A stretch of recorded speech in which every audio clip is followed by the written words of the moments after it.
Hey guys, what's going on? It's Paul August here. I want to share this with you guys, a video on how to actually use this form and why it's so important to my business. So who the heck am I? If you don't know me, my name is Paul August. I'm a clean business owner just like yourself, and I help other clean business owners get the right type of clients, not just any clients. Now, it's very important that we understand what the value of a client is to us, to our business. And I'm going to walk you through this step by step to help you determine that. So whenever someone books a service in our company, their name and their information gets put into this form because I want to know what that actual individual is worth to our company.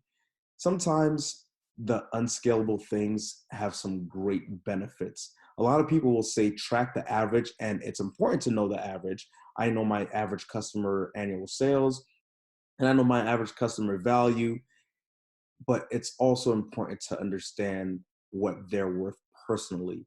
That way, you understand how much you're actually losing if they walk away from you and what you can spend to get that individual back. So let's say Tom Brady is one of our customers. We're going to start with Tom Brady, work our way from the left to the right. And Tom Brady is the greatest of all time. So we quoted him $200 for his biweekly cleaning of his huge mansion. Would never do that, but we're going to say that. Now it says average sale here. Don't focus on that. Just put what the actual amount is, not your average ticket. So our average ticket is 165, but I'm putting exactly what he's paying. And he wants bi-weekly services. So I'm going to use 26. If he wanted weekly services, I'd put 52 because it's 52 weeks in a year. And if he wanted monthly services, I'd put 12. All right, but he wants bi-weekly, so I'm using 26. And now the average cost of goods sold in our company is around 55%. That means whatever we make, when someone goes out there, on average, we're paying 55%. So that includes their labor, workman's comp, all of that. That's cost of goods sold. All that put in. Now retention time. The average customer stays in our company for 3 years. So you need to determine what the average length, the average retention time is for your customers. So it might be 1 year, it might be 2 years, it might be 3 years, it might be 10 years. If it's 10 years, that's awesome. Um, just put them in there, put it, whatever that number is.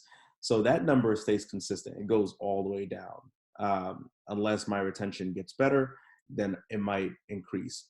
But I'm not putting the retention for that individual client himself.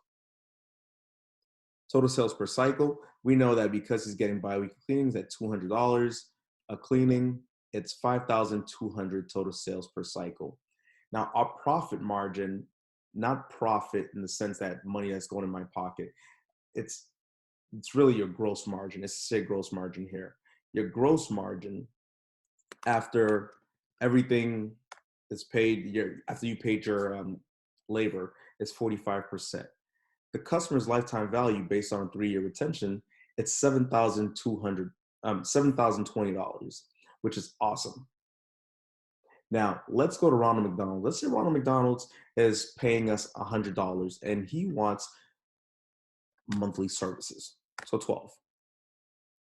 On average, 55%, so $55. This number is calculated automatically. And the average Ronald McDonald is going to be with us for 3 years. His total sales per year is 1,200. Now, that's not that lucrative, is it? And his lifetime value is 1,620.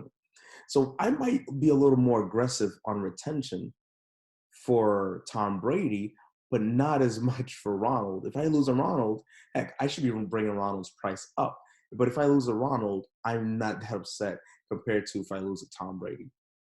Now, whenever customers come in, make sure you're putting them in there, put them in alphabetical order. What I actually did with my master sheet, I went through and we had all of our customers put in there alphabetically. Whenever somebody comes in, we find where they need to go and we insert a cell, and we just put them in there and just keep it alphabetized. Now, this is awesome because it helps you also track your average sales per year. Now, a lot of the software that you guys are using already does that.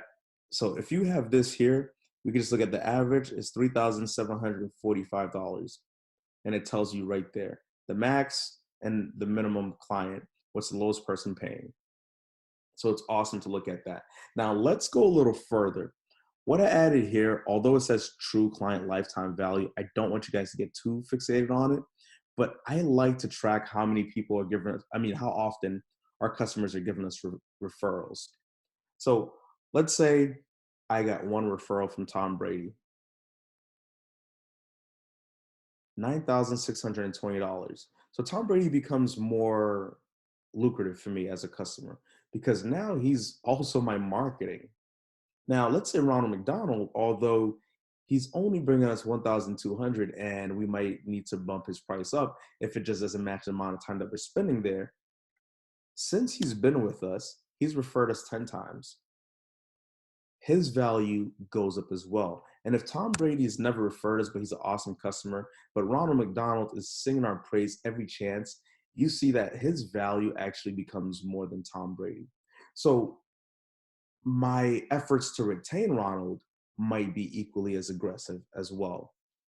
This part here is not as critical as the rest of this. So make sure you're doing this, fill it out. It might take a little time on the front end to really get it filled out, but on the back end, it's going to be just easy. Every time a customer comes in, you just put them in there. All right, guys, take care. I hope this helps and I hope you execute. Stay blessed.